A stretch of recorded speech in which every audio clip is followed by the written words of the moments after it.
Quiero empezar informándole, bueno, tratando de hacer una recapitulación hasta este momento de lo que ha sido esta acción de una cadena terrorista vivida el pasado viernes 13 de noviembre, un día que va a ser recordado en la historia del mundo. Ha aumentado a 132 la cifra de muertos por la ola de atentados en París la noche del viernes, con la muerte de 3 de los heridos en las últimas horas, según informan autoridades sanitarias en París, la capital de Francia. Según la Assistance Publique de los hospitales en París, todavía hay 42 heridos en terapia intensiva. En total, en hospitales se han atendido a 415 personas, incluyendo las que quedaron en estado de shock por los hechos violentos. Hasta ahora se han identificado de los 132 muertos a 103 y se trabaja sin descanso para lograr establecer la identidad de los restantes víctimas hasta este momento, según dice el ministro Manuel Valls, que es el primer ministro de Francia. Los fallecidos son de al menos 13 diferentes nacionalidades. Ahí están argelinos, belgas, chilenos, norteamericanos, españoles, marroquíes, mexicanos, ingleses, portugueses, rumanos, suecos y tunecinos. De las víctimas fatales mexicanas son 2 jóvenes. Noemí González, aquí la vemos, 23 años de edad, quien también tenía nacionalidad estadounidense y era estudiante de diseño de la Universidad Estatal de Long Beach en California. Estaba en Francia de intercambio junto con otros 8 jóvenes compañeros. Habían llegado a París ya hacía algunos meses. También murió la joven Michelle Hill James, o Jaimes, originaria de Tuxpan, en Veracruz, quien tenía también una nacionalidad española, o sea, estaba cobijada por la Unión Europea. Su padre, Pedro Gil, es un conocido empresario inmobiliario. Michelle vivía en París desde hacía algunos años y se acababa de comprometer el mes pasado con su novio, un muchacho italiano.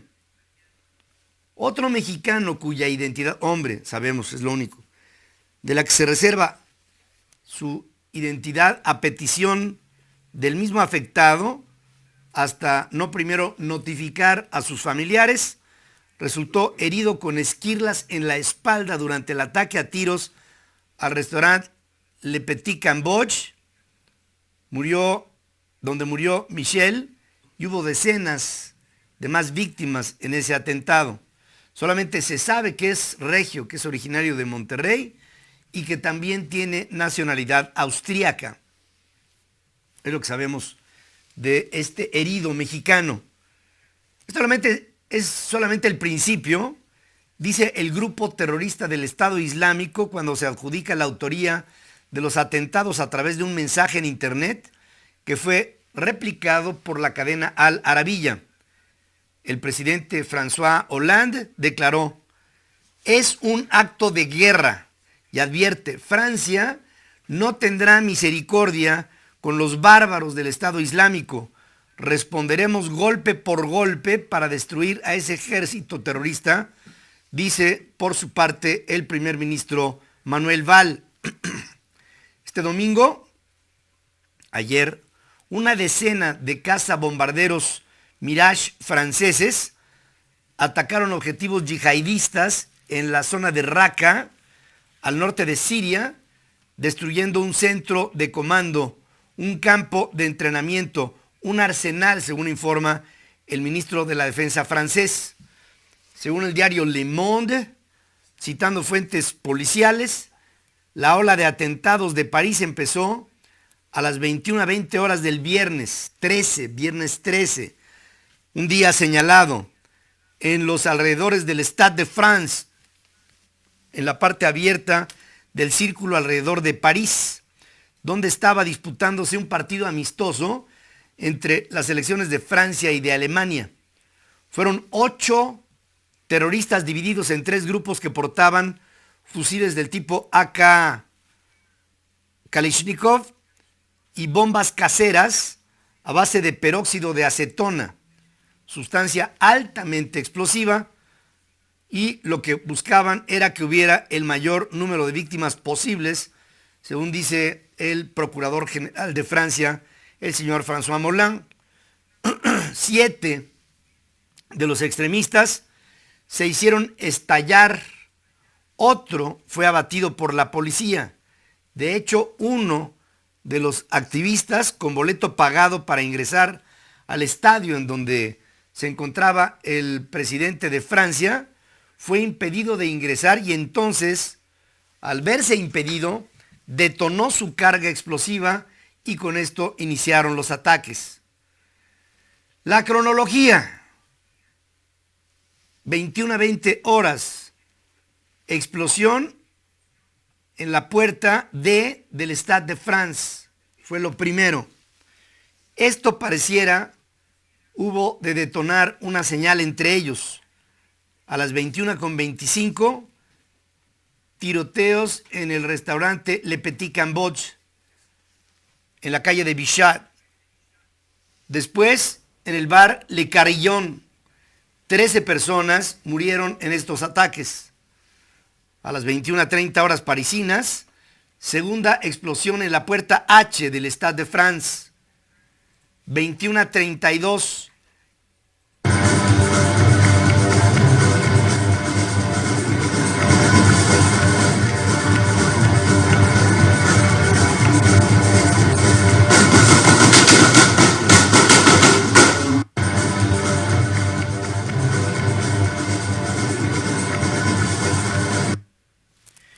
Al principio se pensó que estos impactos, estas detonaciones, eran parte del espectáculo, y vieron cómo cae el baterista del grupo.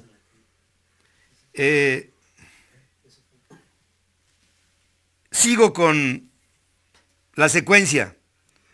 A las 21:32, explosión en la Fuente del Rey, la Fontaine Euroa, causa 5 muertos.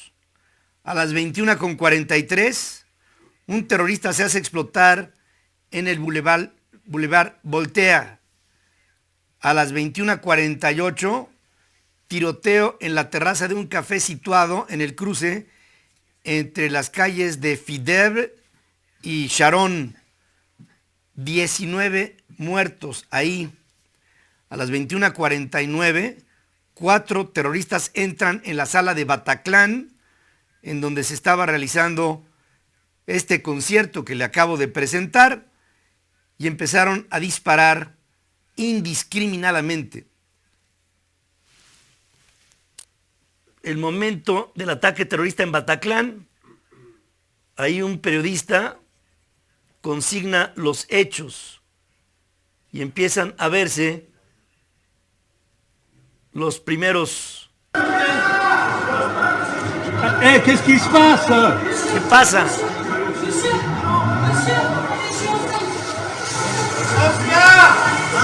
Ahí empiezan a arrastrar a las víctimas.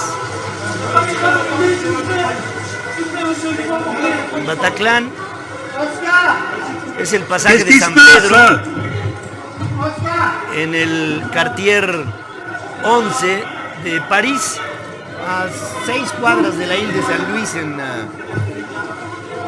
Notre Dame. S'il vous plaît, qu'est-ce qui se passe? Por favor, ¿qué es lo que está pasando? No se puede describir, pero se oyen detonaciones, la gente sale despavorida del concierto de Bataclan. Se busca desesperadamente a amigos. Estas son imágenes difundidas por Le Monde. Siguen oyendo las detonaciones y la gente, en medio de la confusión trata de rescatar algunos de los cuerpos.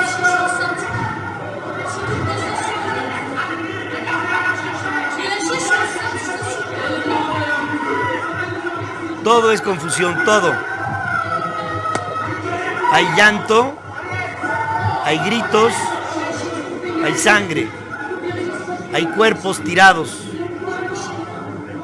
Y por el momento se siente esa desesperación de vecinos que están tratando de encontrar alternativas para salir de ahí.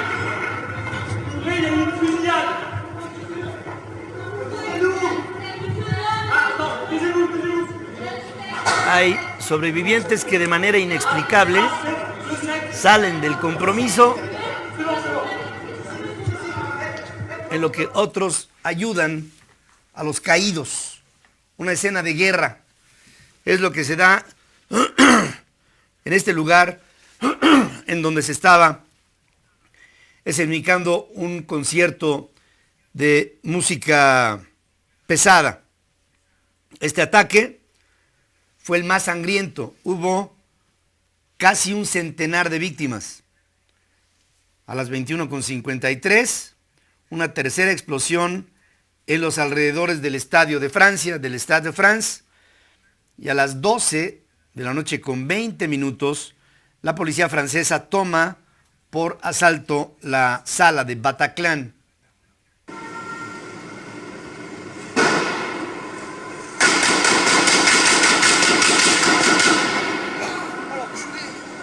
Aquí la forma de atacar y de repeler.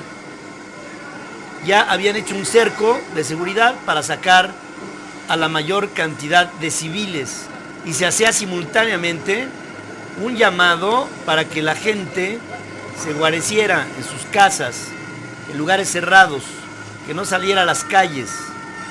Había una indefinición sobre los puntos en los que se presentaban focos rojos de violencia.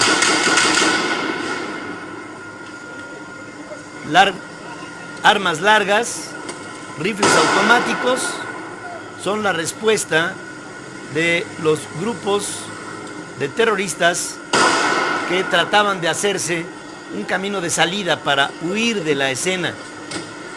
La policía los cercaba, el amago era así.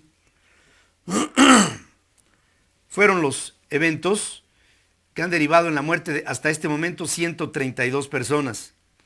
Este lunes al mediodía se guardó, mediodía locales, se guardó un minuto de silencio en toda Francia, en el segundo día de duelo de 3 decretados por el gobierno francés. Desde este domingo, las banderas de los edificios oficiales en Francia, el Palacio Presidencial del Elíseo en París, los ayuntamientos en toda Francia, ondean con una bandera a media asta. Y la bandera, emblema de la democracia, hoy llora sus colores. Se trata de uno de los duelos oficiales más largos decretados por Francia luego del final de la Segunda Guerra Mundial, cuando se recuperó a Francia de la ocupación alemana en 1945. En aquel tiempo, los franceses hicieron un luto similar en el que lloraron a sus muertos producto de la guerra y la ocupación. Ahora se está viviendo un momento de luto similar. Este domingo, la Torre Eiffel, museos, centros públicos de cualquier tipo, la Villette, Place de Bosch, la Place de la Concorde, Place Vendôme, el Puente del Alma, el del Rey, la Ile de San Luis, el Quartier Latin, todo París se encuentra en un silencio, envuelto en un silencio casi inexplicable, casi inenarrable, muy difícil de narrar. Los lugares, los bistrós, los lugares públicos permanecen cerrados. Los comercios viven en la confusión, no abren, la gente no trabaja, no sale a las calles. Hay incluso momentos de histeria en donde se piensa que se están reavivando los puntos de violencia en Francia. En los lugares de los atentados, centenares de personas en este pasado fin de semana se congregaron para dejar flores, mensajes, veladoras, buenos sentimientos, incluso el pésame de todo el mundo. Todo el mundo ahora está con Francia. El ministro francés del Interior, Bernard Cazeneuve, anunció de su lado que todas las manifestaciones en la vía pública están prohibidas hasta el próximo jueves. Sin embargo, el gobierno evalúa y tratará de extender hasta en 3 meses el estado de emergencia. Sobre todo luego del incidente de este domingo, en donde la tensión reinante desató una estampida, una nueva estampida. Eran muchas personas que se habían reunido espontáneamente en la Plaza de la República para honrar a las víctimas. El estallido de una bomba desató el pánico. Esto se da en una Francia confundida y en un mundo también confundido.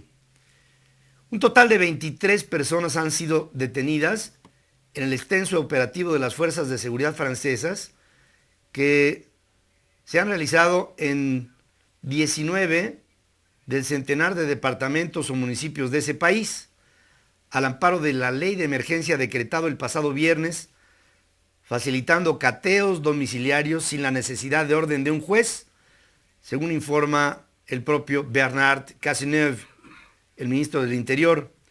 En las acciones se han decomisado 31 armas, 4 de ellas descritas como armas de guerra, 18 paquetes con droga. Se ha decomisado material informático para ser analizado. En tanto, universidades, escuelas, centros de negocios, comercios reabren sus puertas intentando retornar a la normalidad sin dejar de lado el resquemor por el acecho terrorista, a pesar de la notoria, muy notoria presencia de las fuerzas de seguridad que están en todas partes. Se ha desplegado policía parisina, se ha desplegado la gendarmería francesa. Monumentos como la Torre Eiffel permanecen cerrados, apagados, sin fecha de apertura, aunque anoche encendió de nuevo sus luces luego de haber permanecido a oscuras en señal de duelo. No se sabe, no hay una idea de qué vendrá después. Pero de parte de ustedes empieza a haber aquí en México reacciones a lo vivido en París. Ricardo Vargas dice, sea cultural o por cualquier otro motivo, siempre habrá una excusa para querer dominar al mundo. El respeto se ha perdido por completo y esto nos lleva a que cada día se vea más una distancia, se siente una separación humana. Ricardo Sánchez, tenemos que ver la historia en su momento. Los imperialistas masacraron y violaron a Medio Oriente. Hoy ha llegado la hora de pagar. Graciela Sánchez, tengo una pregunta, Pedro. ¿Es la actitud del Estado Islámico una nueva forma de mentalidad imperialista? ¿Imperialista? Yo no pienso, y te contesto, Graciela, que sea imperialismo lo que está dirigiendo a la mentalidad islámica extrema. Pienso que es un intento por defender su enclave cultural. Bajo su perspectiva, siempre hay que ver esto en contexto. Si lo ves desde mi lado, desde el lado que es tu lado, podría ser esta una acción de intransigencia. Visto desde el suyo, esto tiene otras causas que resultan justificables. Montserrat Cornejo, incluso es complicado entender la razón inicial de los problemas de esta guerra. Hay muchos ingredientes, pero al final de cuentas, como toda guerra, es la sucia búsqueda del poder. Triste acabarnos entre nosotros, dice Montserrat. Miguel Henkel, ¿qué pasa con los ataques de Francia en Siria? ¿Acaso allá en estos no hubo muertes? Ya le estamos describiendo, incluso en el Twitter les mandé una fotografía de uno de los jets cazabombarderos Mirage que salen en misión a la parte norte de Siria para atacar puntos y lugares estratégicos, según aclaran desde el Ministerio de Guerra de Francia. Y esta es una acción, reacción, acción, reacción. Y es por lo mismo que difícilmente se puede poner en contexto a lo que se ha vivido en los últimos 4 días en el mundo. ¿Es una guerra? ¿Es un capítulo más de una historia de hechos aislados? ¿Es una cadena de hechos que tienen su hilación desde el 11 de septiembre del 2001 hasta la fecha? De aquí y en adelante, estos eventos violentos van a ser hechos repetidos, serán constantes, serán hechos aislados. ¿Se vivirá qué? ¿Dentro de dónde? ¿Cómo? ¿A qué hora? ¿Cuándo va a surgir de la oscuridad abiertamente este enfrentamiento hacia la luz? Y en esa luz violenta, revuelta, turbulenta, es, como dice el Papa, una tercera guerra mundial. Si es así, esto tiene una forma muy diversa de expresarse. No es una guerra entre uniformados, no es una guerra entre 2 países o entre 3 o entre más, no es una guerra declarada incluso, no es una guerra en donde haya reglas, es una guerra cultural y es una de odio. Aquí hay expresiones de odio, de rencor, de encono. Y esto, que es indescriptible, puede marcar al siglo XXI de manera indeleble, permanente, no fugaz, sino permanente. Esto es lo que pasa en el mundo hoy. No quiero, porque me decían en las redes sociales, ser pesimista. Trato de describir este momento. Llevamos década y media del siglo XXI. Y como les digo, entre la globalidad de un mundo nuevo que ha roto paradigmas y la globalidad también de un mundo extremo que quiere ver cómo estos paradigmas rotos del mundo occidental no le lastiman, ahí estamos todos en un conflicto que tendrá no sé qué proporciones. Me decían ustedes hoy más temprano, ¿cuántos países estarán involucrados en esta llamada tercera guerra? No lo sé. ¿Cómo le afectará esto a México? Tampoco lo sé. Lo único que entiendo es que es diferente, que es creciente, que es de odio y que sobre la muerte, muerte. Y sobre la vida, una intransigencia, justo, que irónico, en un día que se marca la necesidad por la tolerancia internacional. Vamos a hacer una pausa. Aquí regresaremos con más información.